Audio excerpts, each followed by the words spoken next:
aligned with the federal government and the Department of Defense for this incredibly important network, not just for our community here, but for our entire nation. So that's about it. Thank you. Hannah? Yeah, we don't specifically identify that it's part of the STRACnet in the legislative program, but it is part of our efforts when we speak about it, especially when we talk to our federal partners. We stress the relationship between the corridor and readiness for national security. So we could, if the board would like to add it, we could do so. But it just, I want to thank you for underscoring that point, and it is one that we use quite a bit, especially when speaking to our federal partners. Yeah, and I would just say, because it sounds like we are using that language, I think it's important for us to highlight that in our legislative platform. And so if the board would be amenable to that, I think, staff has a good idea of how to integrate that language into the legislative policy and programs. And I, for one, would be totally for moving forward in that direction. But I'll leave it up to the board to see if that's something that the board wants. How about you make that as a form of a motion to approve consent with the addition of the language to call out STRACnet and the Lausanne corridor as part of our legislative priority? I think it's number 1 in there. You think we can add that? Yeah, we could put it in one. There's okay. To underscore the all right, and so you're good with leaving that to staff to do? Yeah, 100%, and I will just go ahead and make that motion, Chair, that you so thoughtfully laid out for the board. Thank you so much. Great. May I have a second? I'll go to Mayor Sanchez, who's next on the board. Would you like to second that? No. If you can push the button. Actually, I would like more time to consider that, because I know right now there's a lot of state mandates that are tying transit to, or housing to transit, even without really digging deep into whether or not it makes sense to do it in certain places. So I would like to, I was actually going to move approval of the consent items, and maybe we can make sure that there are no issues that would be coming up. Specifically, and I don't want to put words in your mouth, Councilmember, it's that you're looking at for the Lausanne realignment, that sort of thing on the Lausanne corridor, or what are you looking for specifically? That's usually what we speak about is when we're with our federal partners, is we have some real needs on that Lausanne corridor for safety, and of course we always mention how important the STRACnet connection is. So I don't think it's like adding any stations or anything like that. Mm-hmm. That's not what the feds would do. That's not kind of part of it. Yeah, I can offer clarification if it helps. Sure. I'd rather have staff do that. Okay. If I could just say that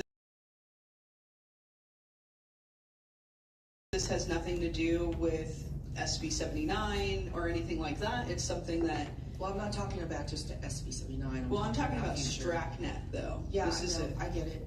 We have a motion maker. Why don't we let her just state what her motion is? If you could just clarify, maybe add some qualifying words in there. Could staff answer that question that was brought up? The corridor is designated as part of the STRACnet, so whether we enumerate that in our discussion about how we pursue federal funding or not, it just is part of the STRACnet. So it is something that our federal partners often reference, and the importance of the corridor.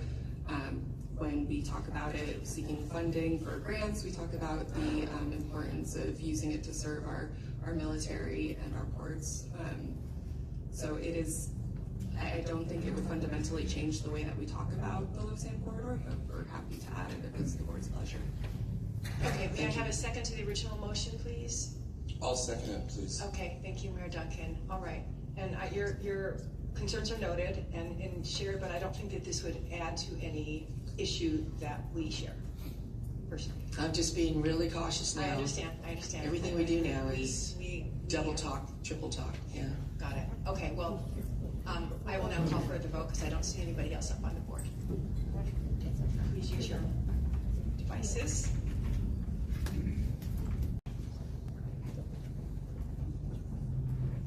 Very good. All right. We will now now move on to our item, the report, excuse me, and turn it over first to Dawn. This is the budget item. Yes, thank you. Today we're here provides us with some flexibility moving forward. This can be a long process. The budget's been carefully assembled to align with federal funding guidelines, ensuring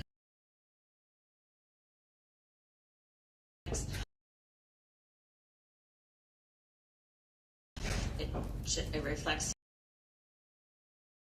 throughout the current fiscal year, including the project prioritization discussions.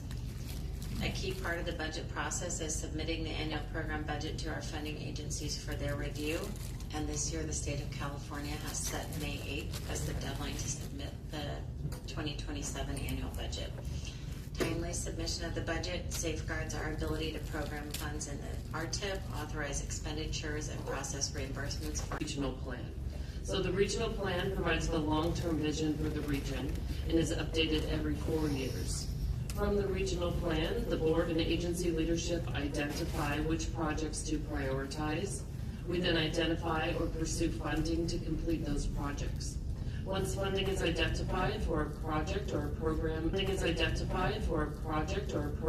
in the approved regional plan, it moves into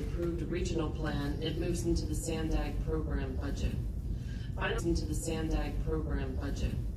Finally, the projects are approved. And while this reflects some positive movement, revenue growth continues to lag behind rising costs. Construction, materials, and project delivery costs continue to increase, which places ongoing pressure on our projects. The board discussed in November, there remains for projects and the funding needed to deliver them.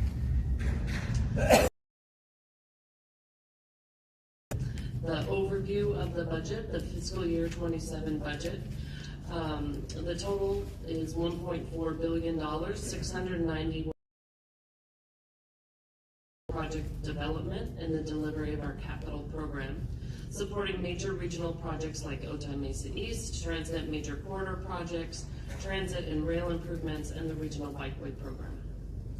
$496 million, nearly a third, comes from the Transnet revenue and is passed through to the major corridor program, local jurisdictions, transit operators, and grant programs, as outlined in the Transnet ordinance.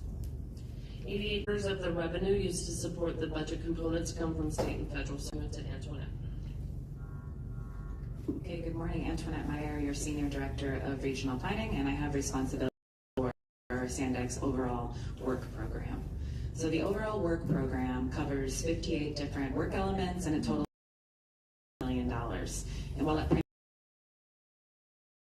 our major program areas like data science, outreach and education, financial management, and the grant programs that we administer. And this is why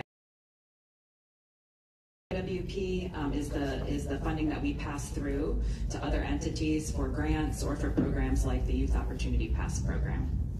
So now that the regional plan is over, we adopted it, that we brought to the board. 31 different types of projects, totaling about $88 million, as you see here in the slide, and where a large portion of those funds are based on toll revenues, but also local funds. And just to highlight some key projects or programs under this, this includes under our transportation operations, it includes our ongoing management and maintenance for our toll center. It also includes operations and management. This program offers in terms of expenses, as loaded in the slide, the overwhelming budget of facilities and our State Route 125 facilities to maintain our financial obligations and focus on So the environmental phase, through environmental design, right-of-way, and construction, and ultimately closeout. So it's going to come to construction, particularly on the I-5. Project management or administrative costs. Of the independent performance auditor and the board. So in a time when we're looking for levers, ways to reduce cost and deliver our projects at less expensive rates, to start. And so that's what we're doing. We're spending a lot of time looking at the administration budget line by line to figure out what are our actual needs, what are our actual costs, and how should we be budgeting this going forward. Council President at our last meeting called it zero-based budgeting. So that's really the approach that whatever it might be, if we need to just an audit or someone is out and we need to fill a critical need, that's because a lot of the new software that we're planning to bring on. That's for things like a new learning management software. So this has to do with all of the trainings that we've committed to and that we know we need as a result of some of the audits that we've had over the last few years. This software is going to help us really make those trainings available to all staff in a much more streamlined and way that we can monitor. We're also bringing on a new travel software that we're very excited about, again, to help implementation costs from Contract Performance Auditor. Very similar story. They're looking at a 0.9% increase year over year based on actual and anticipated. One of the increases you'll see under the IT software license is because they want to bring on a new audit management, all of the work that they are doing throughout the year. And so finally on this slide, again, you're not going to see a lot of changes for that budget year over year. It's actually going down because of the cost for your outside legal services based on what we actually ended up paying over the last year. We were able to bring that down for the coming year. Our Public Affairs Department has been requesting for many years, so it's certainly... It's not a board member, and they're getting their questions or concerns are being followed up in a timely manner, or when somebody calls and complains and says, you know, I've called 5 times in the last 3 weeks, and we're able to say, no, you haven't called more than once in the last. As a matter of fact, we've shown in our system that we've contacted you twice to make sure that we followed up. Thank you. Thank you, Councilor. Voices that we used for the last year, and then doing ICE analysis. So Okay, then I'm a little confused on the numbers being quoted here in this meeting. I'd just like to make sure that what's out I download reflects what we're talking about. And I understand it's a draft and it will be going through changes as we go. So, but one. That's great. Okay. So I think there's some confusion, at least for me.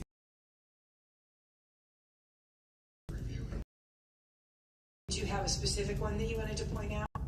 Yeah, I could point out it was the increases in, gosh, it was in Chapter 6. Actually, it's probably better done offline. Okay, that sounds good. Just want to make sure we knew what draft we're looking at, because that's really... percent adjustment to the salary ranges on our position classification table. Importantly, adjusting the salary ranges does not automatically 2026 compensation growth trends across state and local government employers and with the national benchmarks reflected in the employer cost index. Between draft and final budgets, we are also surveying the agency's peers to confirm this is in alignment with our regional labor market. And finally, no changes are proposed to the agency's benefits programs. With that, I'll turn it back over to Susan. Thank you, Josh. So over the next month, we look forward to receiving feedback from our funding partners, the board of directors, and key stakeholders. We'll carefully incorporate that input and return in May with the final budget for opportunities. And with that, I'll turn it back to the chair. Thank you. Thanks, Susan. We'll now go to public comments. Michael, how many do we have? Idea. Prioritize all transit projects sitting in Sand hibernation, because why can't highways be expanded for new lanes to accommodate buses, trucks, and bicycles? Is it because it's all a green new scam? As allegedly discussed at the retreat, safety first. Safety for public transit, bike lanes, and highways. The gate of a future should not have to spend general plastic, but it's up to the entire board to change that reality and implement projects. Projects that actually make all modes of transportation more efficient and safer. Thank you. Your time has expired. Next is Catherine Rhodes, followed by allegedly Audra. Catherine has left. She asked her to be pulled. Catherine is not here. Next is allegedly Audra, followed by Caesar. Allegedly Audra, followed by Caesar.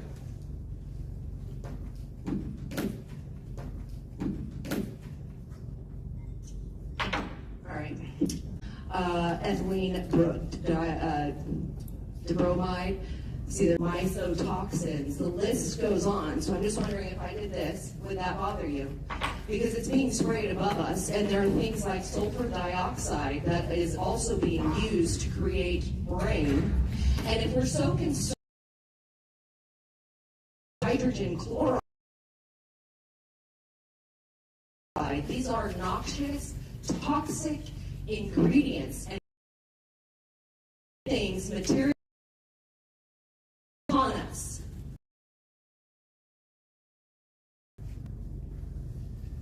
Why doesn't that bother any of you guys? That's concerning. This is a BlackRock, DARPA, military, like weather modified. As an engineer, we know how to calculate. As a soldier, we know the weak point of the enemy. And that weak point is you're afraid. The enemy is afraid. Councilor Lacava, Councilor Moreno, these are examples, evidence. 1993 crisis. The Constitution says we have to form a perfect union. Did we, Councilor Lacava, Councilor Moreno, and the rest of the 11 elected officials? We are not here to harass you, but to help you redirect your moral, logical, mathematical, spatial in city elected officials. Pardon me, it's not harassment. It's city elected officials. Pardon me, it's not harassment. It's not threatening. If you cannot do your job as expected by the public, we are ready. We are ready. We have learned from the University of Life that we can, because we are Americans. Step down now, and we. Thank you. Next is Jillian Quinn, followed by Paula Bold online.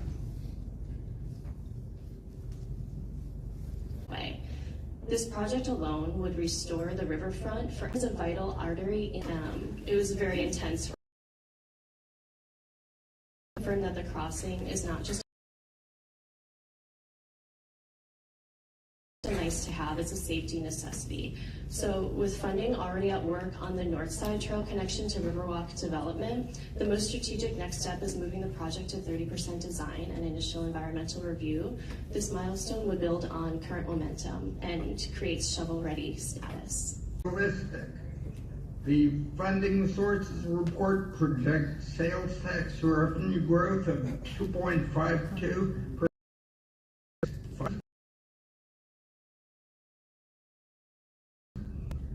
This is definitely over-optimistic. But then you say TDA revenue follows a similar path. It is projected to be flat. This is more likely. It then says state and federal funds are based on formulas. But given they're both being deep doo-doo financially, I would expect clawbacks, changed funding conditions, perhaps preventing funding from being used for its specified purpose, or just money not being there when needed. Revenue is likely to decrease. As for other revenues and grants, there will be a competition for critical needs like food stamps and such programs versus transportation. I expect total revenue to decrease as people are forced into car shares.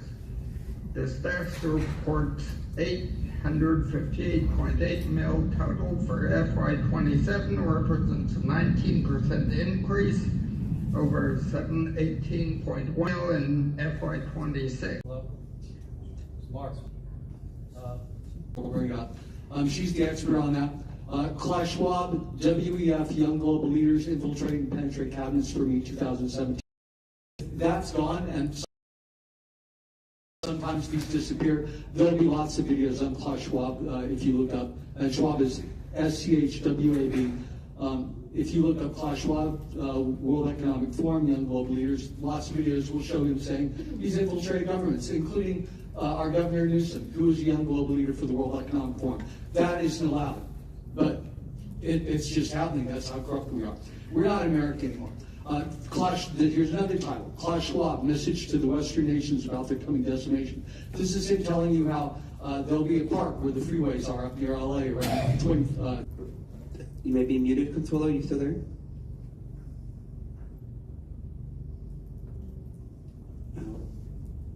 Okay, we'll go on to Blair Beekman. They've been doing some really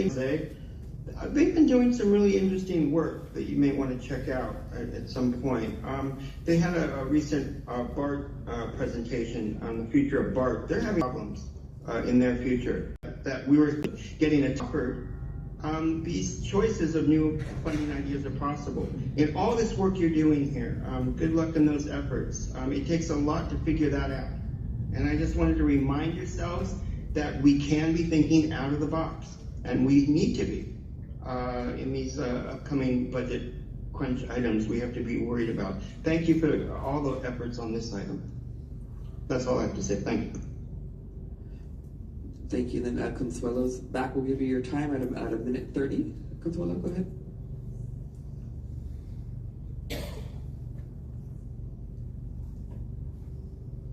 Thank you, Michael. Okay, so again, yeah, and also I would like to say thank you, Mayor Mento, for your comment. I appreciated it. Okay, here we go. Zero-based budgeting, building from the ground up. Okay, well, since it's on the floor, perhaps we could actually build something that benefits all, not just developers or those contributing to the UN agenda for the 21st century. You know, it's always so disappointing to listen to these budget items, you know, expenses being discussed on how to continue funding agencies that have no actual positive impact on residents of this county, especially the most vulnerable and underserved. Those residents in these areas not only do not have a voice, many are entirely unaware that this agency even exists, many others. So they could speak, let's see, sorry. That's my way. Okay, so, you know, I passed through these lower income areas, and there are way too many roundabouts and topped with unnecessary bike lanes, mostly being used by, I'm sorry, but crackheads. No judgment to the crackheads, but they're expired. Will, you had your hand raised? I don't see it anymore. Please confirm you need to talk or not.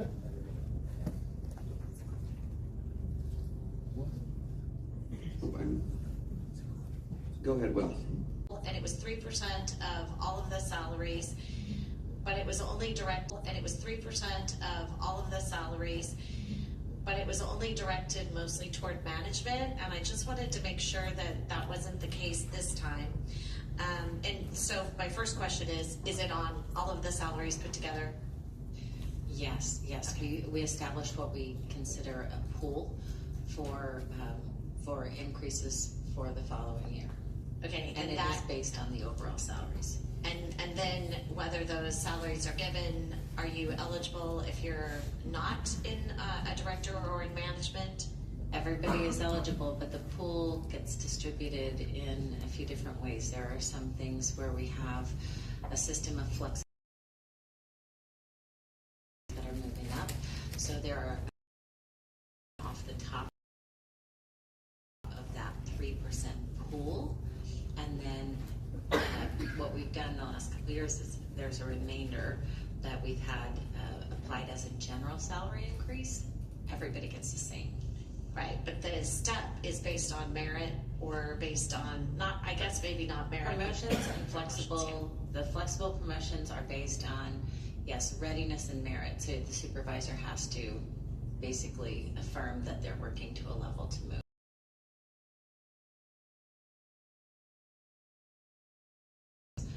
But we've also making some efforts to, because the former system resulted in a little bit of imbalance within the pay bands. We've been trying to take these one at a time, looking at the bands to make sure we don't have a lot of disparity in salaries. So part of that merit pool is also sometimes used to level set some of the bands that have gotten a little bit away Okay. from us. And then, and just for clarification, that's what I think you probably could. There could be someone that's got a couple of step increase more than a. Is that Differently, right? So if you had a flexible promotion, for example, in January, when we come around to the next general salary increase, it would be applied to the higher level pay. But if you had a flexible promotion, and maybe Josh can clarify, within a certain time period, it's not compounding to that extent. The promotion is moving from one position up to the next, so we do an analysis, just like any new hire, any promotion. At the time of the general salary increases, to Dawn's point, that is a percentage of current salary for all employees, and it's based off of the salary at the time. So yes, an employee could receive a promotion and a general salary increase within the same year. Okay, all right, thank you for the clarification. Thank you, Councilmember Moreno. Thank you for the presentation. I thought the budget was very visually appealing, and it was easy to digest. However, Sandag is working in such large figures that I did want to recommend providing more year-over-year comparison. I get the zero-based budgeting, but I think it's good to see what we've worked with in the past 2 years as a way to better understand exactly where we're going and where we've been. The capital program budget, it's million compared to fiscal year 26.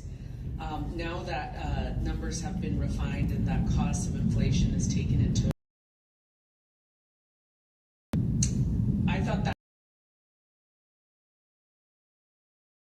was a good example of how we should be doing the whole budget, right? So I wanted to point that out because I think it shows more of a complete picture. So, and I do appreciate you guys putting the CIP list, the attachment. I think that is also, it helps with transparency and clarity for folks. And at the end of the day, we want to make sure that the general public is involved in the budget process.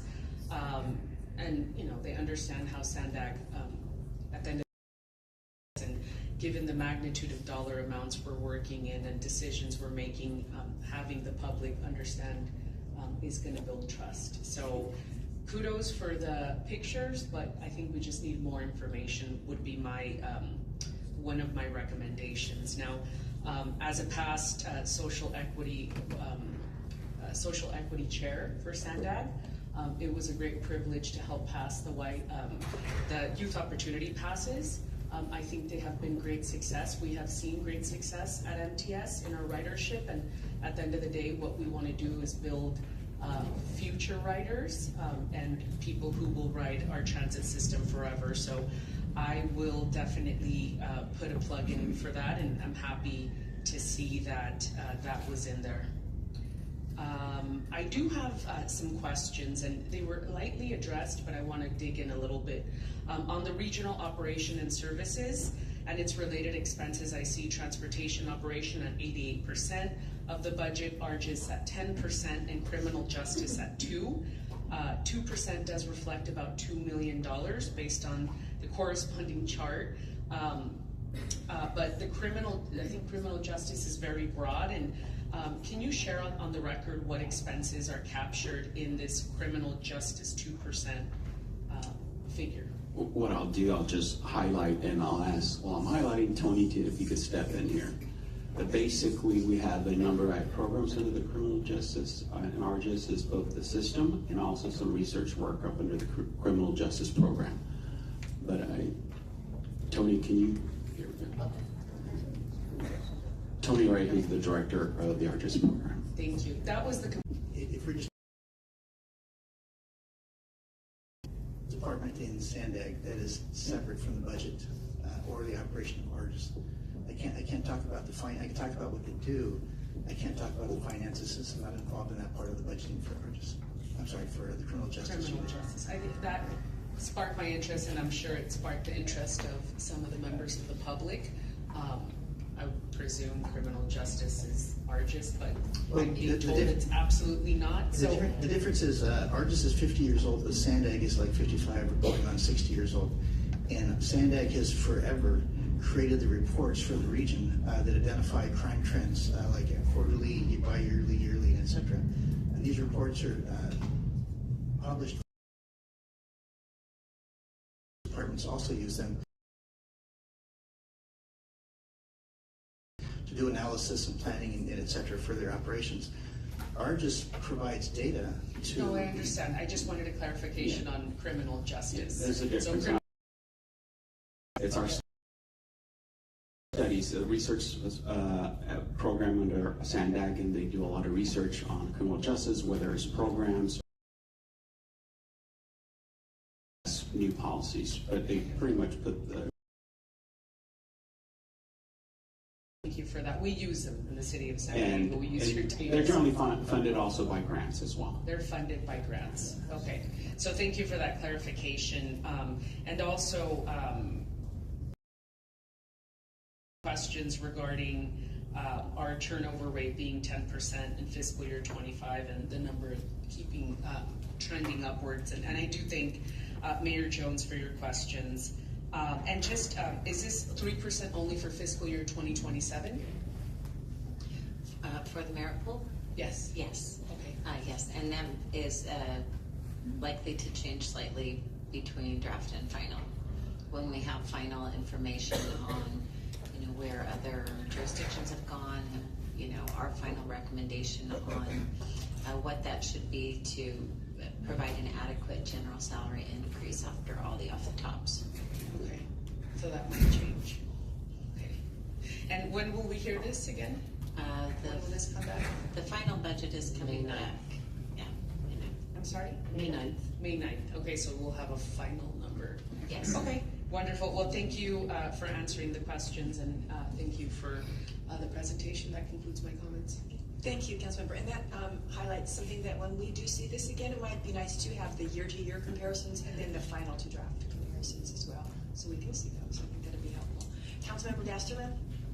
Yes, I have a question about the Lausanne corridor, coastal corridor portion of the budget. So this is in chapter 5, it's page 214 of the PDF. It's page 5-9, and it's the capital program chart. So adding up the Lausanne corridor spending that's going to happen between 2026, because that's the column, through 2035, the total is $1.06 billion that Sandag will be spending on capital improvements on the Lausanne coastal corridor. Of that 1.06 billion, if I did my math right, it's 652 million will be in Del Mar to Sorrento Valley, which brings me to my question about the particular project, which I'm realizing I really don't know much about, is the San Dieguito to Sorrento Valley double track. That is a $277 million line item, and this is in addition to that this board approved a couple weeks ago for the bridge replacement and the platform. So I'm wondering what will be done in this next fiscal year. I guess this is a question for Clint. And I did send this by email regarding the item 3.6. Response in email. Yeah, in the San Dieguito to Sorrento Valley double track. The San Dieguito to Sorrento Valley is the Lausanne realignment project. It's just the name that's always been in the CIP. We refer to commonly known as the realignment, but the San Dieguito, it's the same project. Okay, so this is the environmentals for it. Yes. Okay, maybe we should put a little parentheses on it that points out this is the environmentals. Thank you. Councilmember Shin. Thank you for the report. Just kind of continuing on from our retreat, which we were all so kumbaya that day. It was so great. I kind of mentioned about how we create a methodology of prioritizing each project, kind of emphasizing that had we not had any project, we just wipe the thing sterile and just have a system of how we create our priorities, how do we triage this.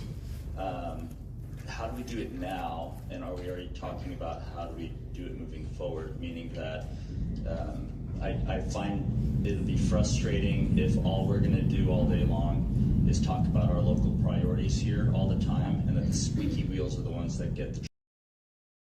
I can talk, but I'd rather not just constantly say like what Carlsbad needs as opposed to what does Sandag need as a whole. Have we kind of gone down that path now? Yeah, from our perspective, yes, right. That was the conversation last year.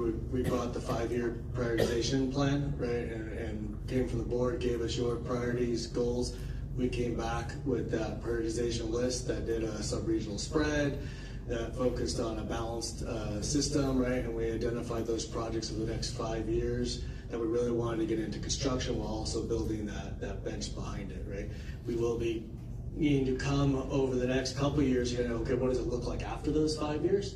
And we could maybe bring it back again. I know we started touching on the board retreat, but it kind of got short on time to kind of reiterate what was done in November. But we could bring that again if you like. But we'll definitely be needing that the next 2 years, 3 years, kind of, okay, we're working on these 5-year plan. Now what is it after that 5 years? I think like just kind of carrying on to like even what Councilmember or Director Moreno was saying, there was a clarity that we got to see through simplification, meaning that when I'm looking at all of these projects, when I say this is us to be more stronger, meaning that we have to really scrutinize each project even more so, and there is an extreme difficulty on this board to be able to figure out that because we're so focused on the jurisdictions that we serve. And so we need some kind of visualization to really see what it is, and then we can kind of work through that together as opposed to seeing this like blob of projects, if you will. And I can't tell my constituents where we kind of land on that and why it may not have to deal with us at all.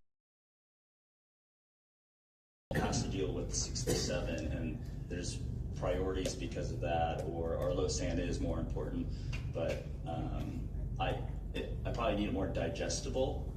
Quite frankly, I can be a rock sometimes, and then I have to explain it to the general layman on top of all the other issues that I have to talk about in our city. And it would just be great if, in a sense, to just make this more elementary for us.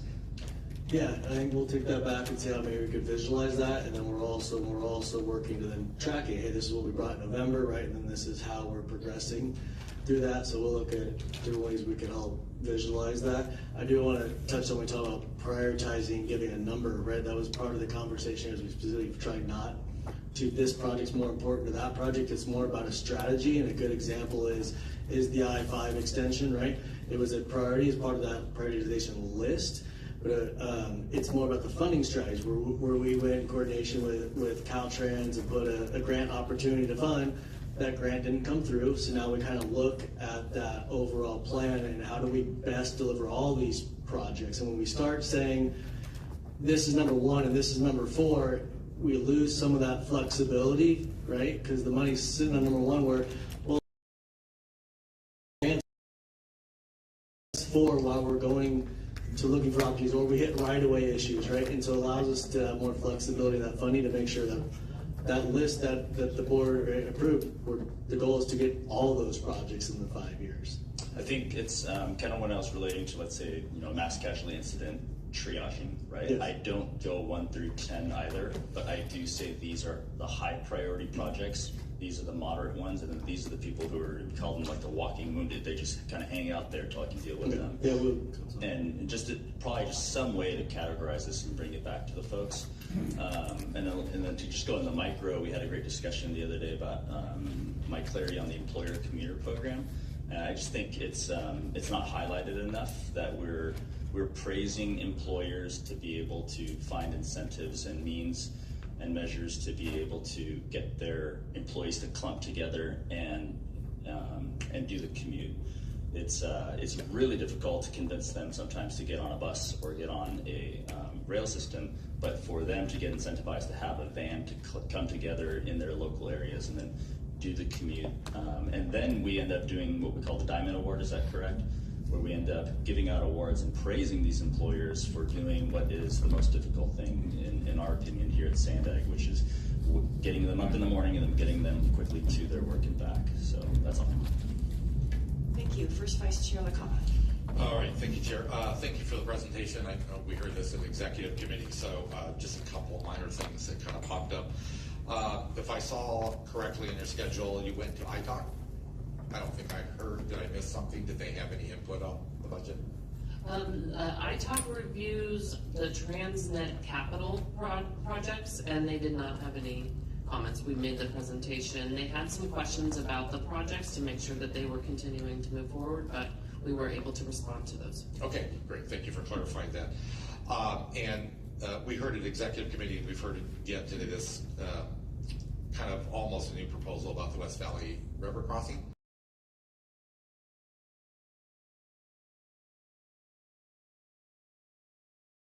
And it's not certainly an RTIP.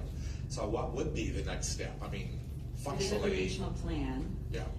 It is a Tier 2 EAP project. We're still working on the Tier 1 EAP project. Right. So the board adopted an early action program for the bike projects, and it was 2 tiers. So we're still working on implementing Tier 1. We have not started that project. So it's in the regional plan, but we haven't done any of the planning to advance that project. All right, so that would be a necessary step, and whether there could be some private dollars to kind of get some sense of scale of what that would cost, because that's going to be a big part of this. The high-level cost estimate for that project in the regional plan is $8 million, but again, that's an absence of technical studies, environmental analysis, so that cost estimate could change. I will say the state just opened the active transportation program call for projects, so there is a funding opportunity that the city could consider going after. And the regional call will be coming out in July. We're actually presenting the draft criteria to the Transportation Committee later today.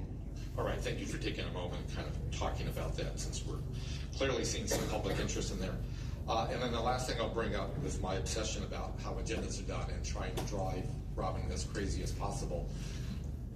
We're not taking action today, correct? This is just this first blush for the full board to see the draft.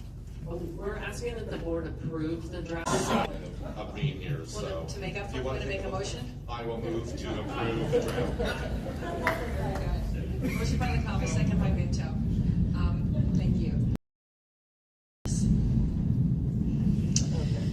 Yeah, thank you so much. I just wanted to call attention again to North County, which just has very few regional assets programmed.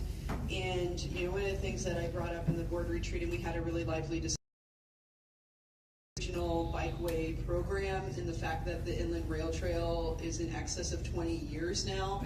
I'm about to be 38. I don't want to be a senior can finish, from Escondido all the way to Oceanside. So I do think it's critically important that we finish this Inland Rail Trail project as soon as possible.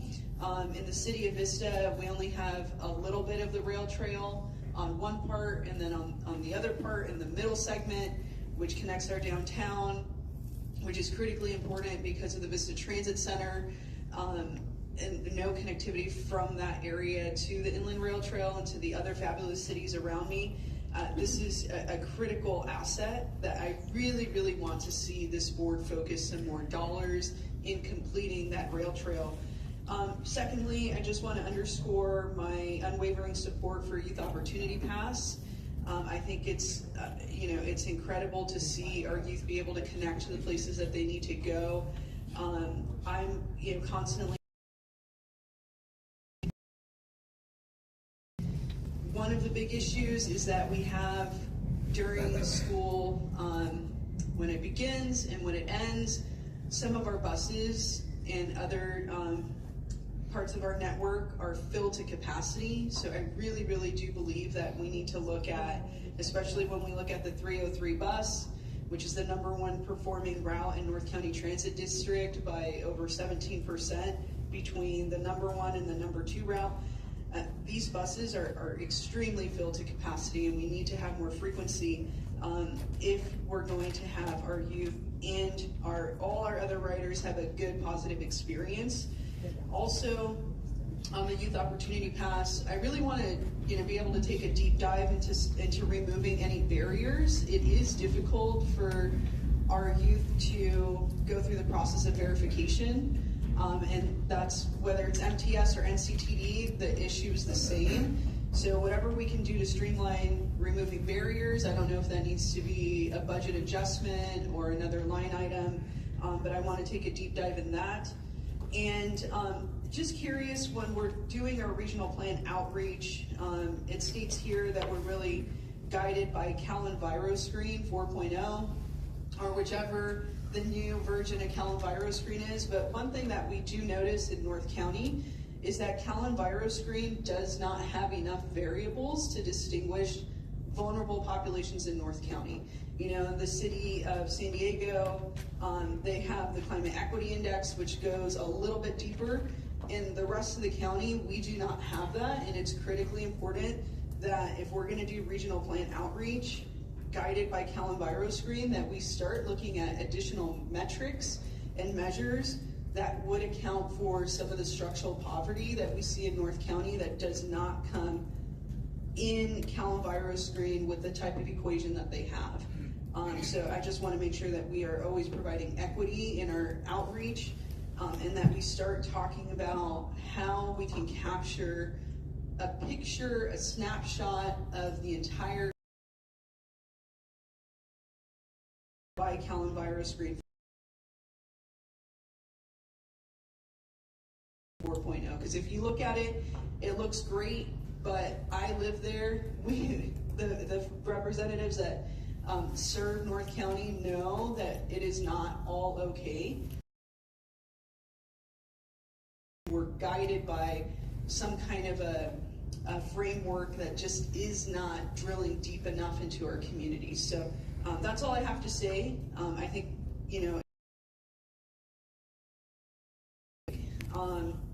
I definitely think that I appreciate together. I do think that there's some we have a lot of reading to do. We like to dig into this, but it also needs to be a little bit more digestible for us and for the public. So I do want to just Board Member Shin's comments on there. I just support your comments. Thank you so much. Thank you, Mayor Sanchez. Thank you, and I first want to start by saying that I really appreciate the leadership that we have within staff, Mario, and because Mario has brought in other ideas. For example, as he indicated before, it was all these numbered projects, and now we're looking at it in a different way. We are looking at doing it in steps, phases, so that we don't leave behind some of the projects, and we're actually able to finish projects. And so for North County, the HOV through Oceanside, it's something that I'm really happy where that is a priority.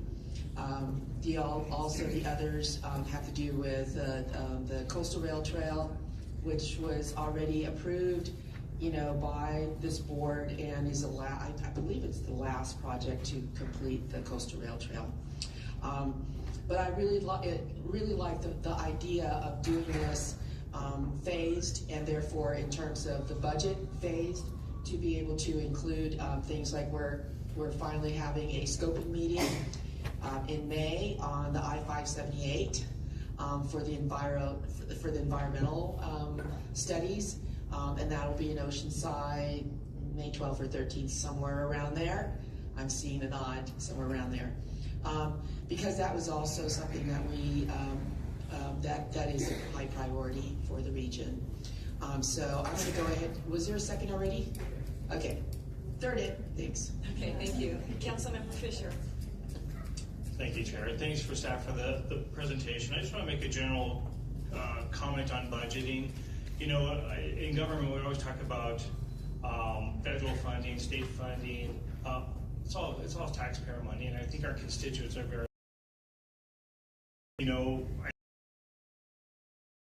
I think a big part of this is directed to Clint and his team.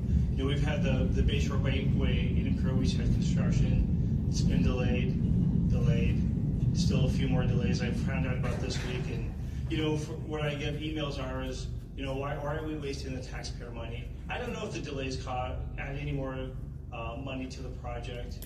If they do or not, I really don't know. I really hope not. But I think when we deliver projects, they need to be done. They need to be done best on time as they can. This project in particular, I know why the delays are happening, and I don't think that they're very reasonable. And they definitely have had an impact in the quality of life. This past week, I've had the opportunity to leave for work, and I've hit the 13th and Palm stoplight at 3:30 in the morning. I sit there for 2 minutes and 40 seconds because it cycles through every which direction. I watched somebody run right through the red light. They're tired of waiting. So, again, I know staff doesn't do it intentionally. I know that there's anything, but I think that delivering projects in the sight of the public is very important, because any delays, because again, San Eva, so we've had another delay. So just a general comment on how important it is to deliver on time as much as we can, because the public looks at it as a waste of their taxpayer dollars. So thank you. Thank you, Supervisor Gire. Thank you, Madam Chair. And the comments that Councilmember Contreras made regarding the climate equity index that the city of San Diego uses, not for the future one. Maybe there's an opportunity to secure funding to develop our own here, because I do share those same concerns in Imperial Beach. Every time analysis, because we're so small and and the other side is multifamily housing, we don't get down to the nitty-gritty as far as the for the future. Potentially we could develop our own. And then just lastly, I'm going to reiterate my comments at the executive committee regarding my interest in having two separate budget proposals when it comes back to us. I would like to see one that does not include ICE HSI, even though the funding that they contribute to our overall budget is 0.014%. It's more to do with the principles of not including this agency in our next budget iteration and in the ARGIS JPA. Thank you. I just would like to respond that, so from a budget perspective, purely a budget perspective, we are removing funding for those. Obviously, to actually remove the agencies would be a different piece outside of the budget, but those are, I think, things that are still in discussion and consideration. But for the purposes of the budget and the budget approval, those funds from those agencies for membership are being removed. I said a conservative approach. Thank you. I just wanted to put that on the record. Thank you. Thank you. Councilmember Chavez. Thank you. I feel this is too near. First of all, I want to thank you for the $6.7 million for the Palomar Street Rail grade separation.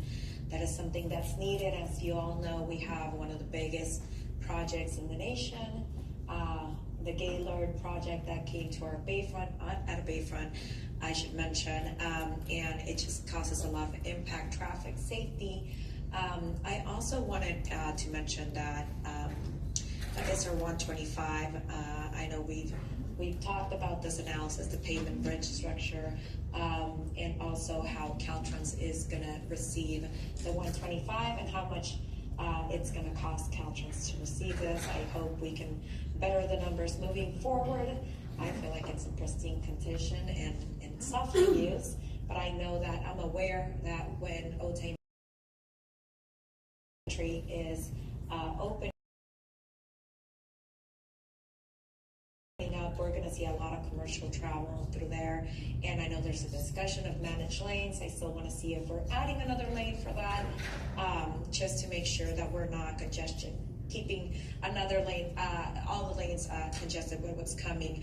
I do want to mention that I want to give a shout out to Corina Contreras from the city of Vista for being a trooper in the last meeting we had, the board retreat. She took a bus and the trolley and everything up to Jamor, and I wanted to give a shout out to her, but she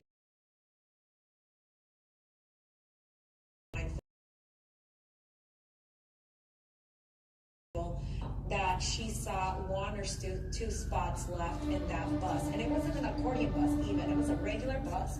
And there was a long line to get into that bus. And as we've heard many, many times from Imperial Beach and other cities, we have buses, accordion buses, that are basically empty going around the city and that are just sometimes even a nuisance mentioned to the. We can switch and match and do an analysis and ask MTS to do this analysis of where we can utilize these accordion buses or just give a better service so people don't have to be waiting in line and hoping they can sit on that hours or that time slots bus. So thank you again, Corina, for pointing that out. And I think moving forward, we can have a better tab and see how we can better utilize these resources. Thank you. Makes sense. Very good. Councilmember Mendoza.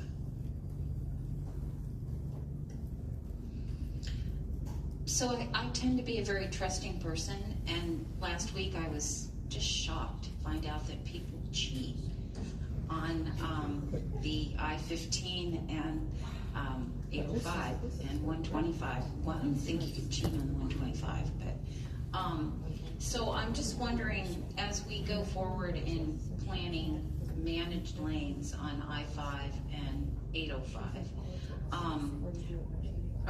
are we planning anything to recoup some of these losses? The fine, I noticed the fines. What is it? $495. That's been that fine for ever.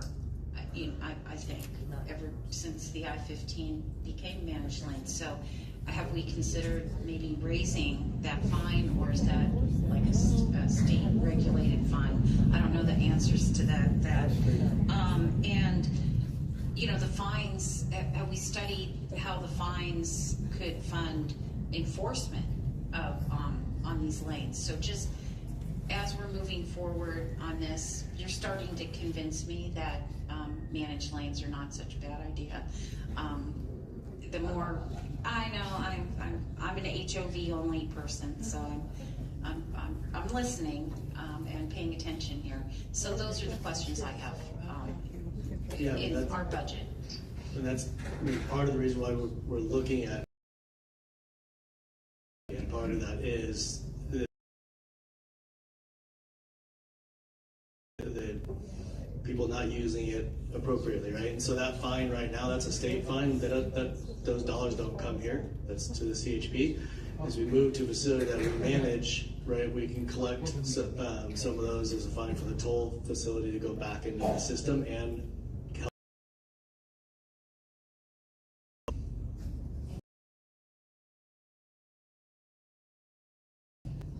Thank you. And our final speaker is Ms. Maxon. Thank you. Mine's about the Youth Opportunity Pass. Yes, it's of course, in the unincorporated area, our youth are functionally excluded from this program. My personal motto is childhood is a limited opportunity, use it well. So what is the plan to get our unincorporated area youth functional access to the Youth Opportunity Pass? What is Sanday going to do, and what would be the timeline so that I can go back and say, here, your children will be able to interact and travel and experience all the opportunities that other youth can if they were to live, let's say, down the hill or in a city. What are we doing for our unincorporated area youth in this area? Thank you. I would direct you to the regional plan. So in addition to the new routes that we're planning in the rural areas, we are increasing the frequencies of the existing rural services that exist today. So those will provide more transit access and more opportunity for the youth to participate in the Youth Opportunity Pass program. There's also a couple of microtransit areas that are in the unincorporated areas, a handful of those. Those we're assuming will be accessible by the Pronto Pass, which would make them free for youth as well. Thank you. Okay, so we have a motion by LaCava, second by Minto. Please vote.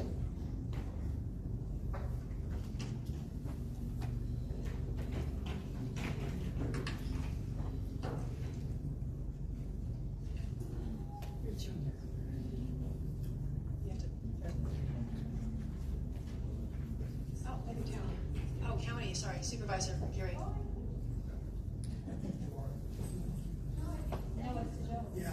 County of San Diego Bay is not, you're using that? There we go, you did it. Thanks. All right. Okay, that passes unanimously. We're now on to continued public non-agenda comments. Michael, how many do we have? You were Len Gensert, Guthrie Leonard, Blair Beekman, Dominic Bendinelli. Heavy rail and don't shy away from density. What I actually want to talk about is the low sand corridor as it becomes more relevant as we go into the next stage. My name is Len Gensert, I'm a San Diego County resident and I'm the Vice President of Ride SD. I'm taking public transport all the time. I'm taking the coaster and the Pacific Surfliner. So, what I want to point out is that please stop pretending that the Northern Yellow Line is a viable option. A 90-degree curve twice just doesn't make sense on a rail corridor. It is not in the NOP and it wasn't in any previous assessments. Yet it is touted as an amazing solution by this board. Please ask the expert. It is incredibly arrogant to assume that the whole SANDAG staff, the engineers and the planners have not thought of this and are just wanting to bully Del Mar because for some reason it is not a viable option. SANDAG came up with so many different alignments, none of them were the Northern Yellow Line. So we reached out to the board beforehand. Terry Gastelan responded with very emotional and misleading messages to the people that were concerned about this. So we need to do something about this. First of all, I want to encourage Mario also to stop to spread the message that the Northern Yellow Line is not a viable option. Bring his staff out to make a statement on this. Additionally, I want Joe LaCava as the vice chair and by cities to get together and call for the weighted vote. We cannot let North County cities dictate the agenda for the Lausanne corridor because it is such a vital corridor for all of Southern California. Thank you very much. Have a good day. Next is Guthrie Leonard, followed by Blair Beekman. Hi.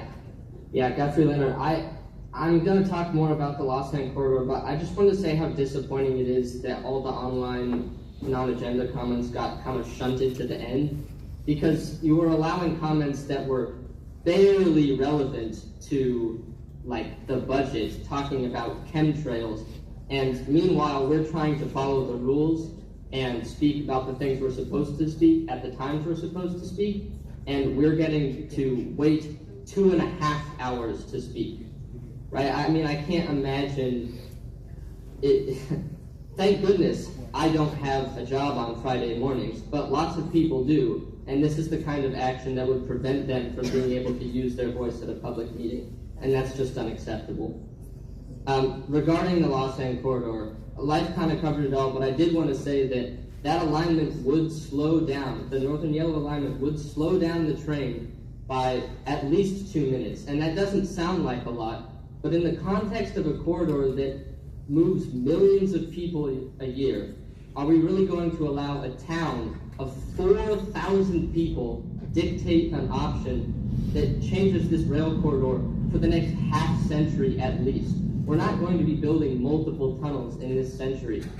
Why are we allowing the richest city, the smallest city in San Diego County to decide everything about how this project goes? That's unacceptable to me. It makes my voice feel unimportant. I know that none of those people in that town are regularly taking an Amtrak train, but I do. It's my only way to slow it down for really made up worries. We've covered this. Science has covered this. It's unacceptable to me. Please use the facts. Don't use that alternative. Thank you. Next is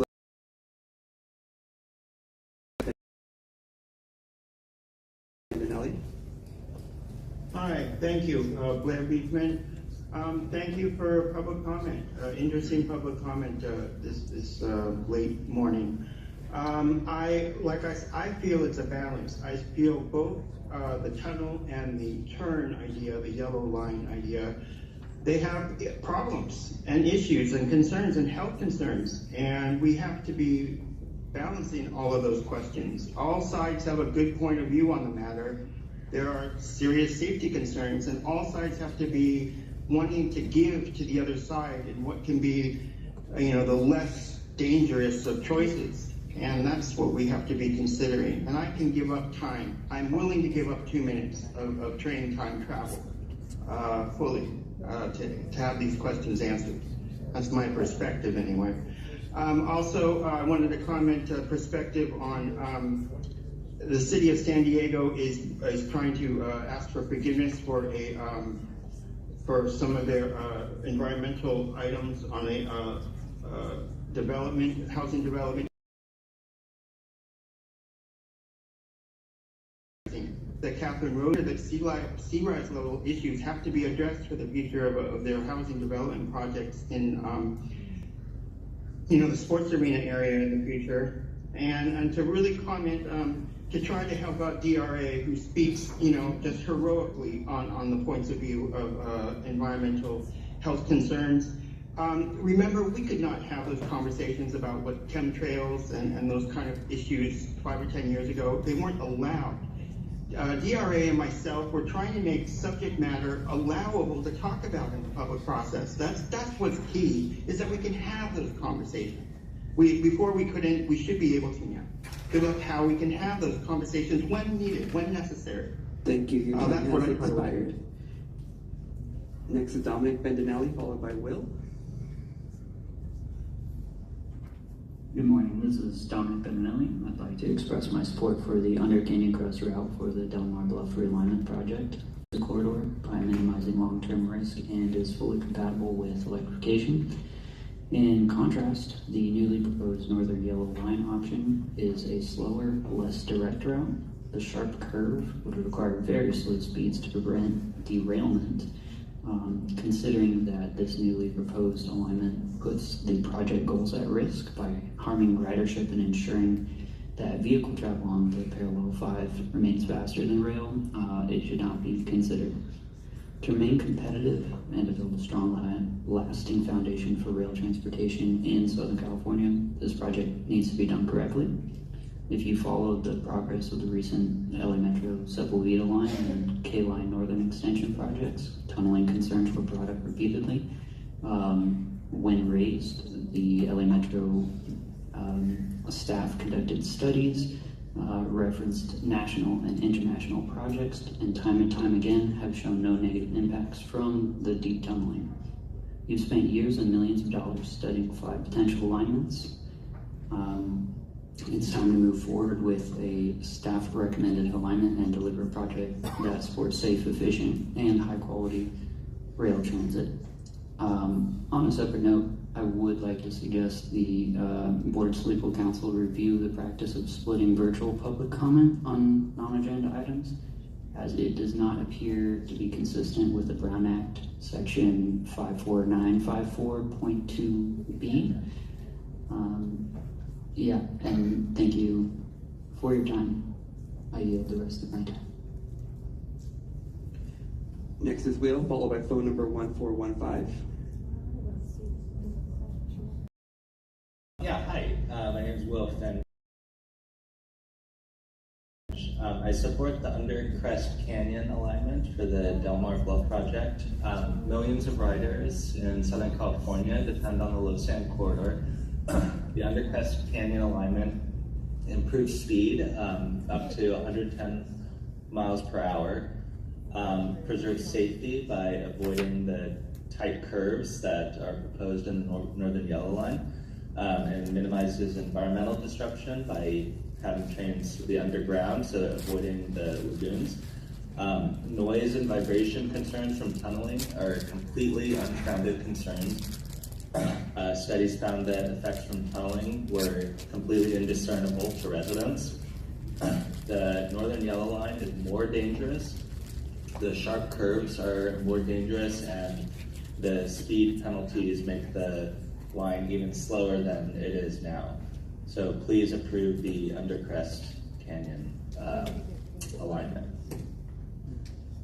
I yield. Our next comment is phone number 1415, followed by Keenan Brownlett.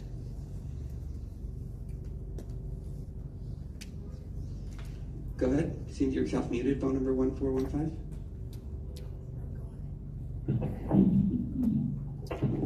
Although I say the best are broke so often you may think I'm kidding. The Treasury Department sends FY25 financials show 6.06 trillion in total assets against 47.78 trillion in total liabilities as of September 30th. And this doesn't include unfunded obligations like Social Security and Medicare. Another way to think of it is that interest is the whole budget.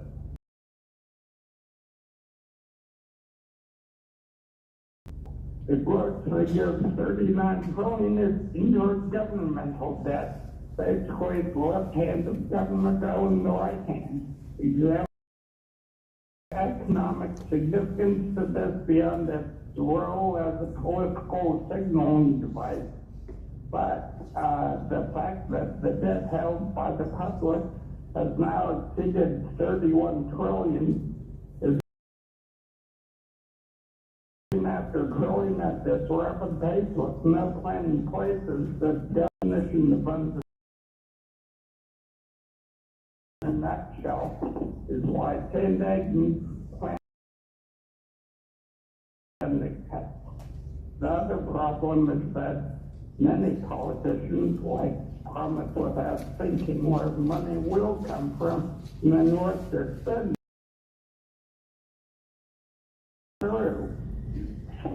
And a lot of this was from Ken Smetters, the director of the 10 important budget model and one of the nation's foremost fiscal economists.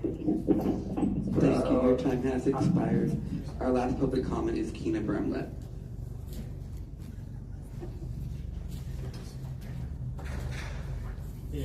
Hello. I would also like to show my support for the Undercrest Canyon alignment for the Low-Sand Corridor. When I saw the proposed route for the Northern Yellow Line, I thought that would be a non-starter. Having two 90-degree turns would drastically reduce speeds, and it just really isn't a feasible route for Sandag to consider. I would challenge you to use this same logic for a lot of your managed lanes proposals. Think of it with your managed lanes with the feasibility of that if drivers had to reduce their speeds to 25 to 30 miles an hour permanently in certain aspects of that managed lane. The Northern Yellow Line is just not a feasible solution. I think we need to really focus on making the rail line as efficient as possible and giving people that option to use rail instead of being in their cars. I also wanted to speak on the Noble Drive MTS station. I'm glad that Supervisor Aguirre brought it up. I use that weekly, and I can confidently say I have to go all the way to the top to where the MTS parking spaces are located. And as I go level by level, the retail lot, there's maybe 2 to 3 cars ever in that parking garage. While the top of the parking garage where all MTS riders have to park is consistently full, especially on Padres game days or when there's events downtown or in Mission Valley. So I think that's something that Sandag and MTS, I think there's a real opportunity there to make that Noble Drive parking garage more useful, because there's also ample surface level parking. Sure.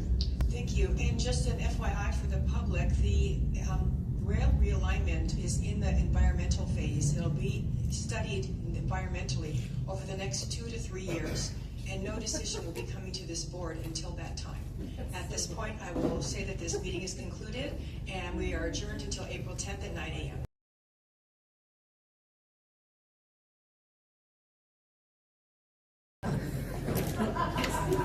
Oh my goodness. All right, State Class of San Diego will be back at 1. Bye, Terry. You as well. Okay, and see you next time. Be back at 1 for Transportation Committee. Adios until then.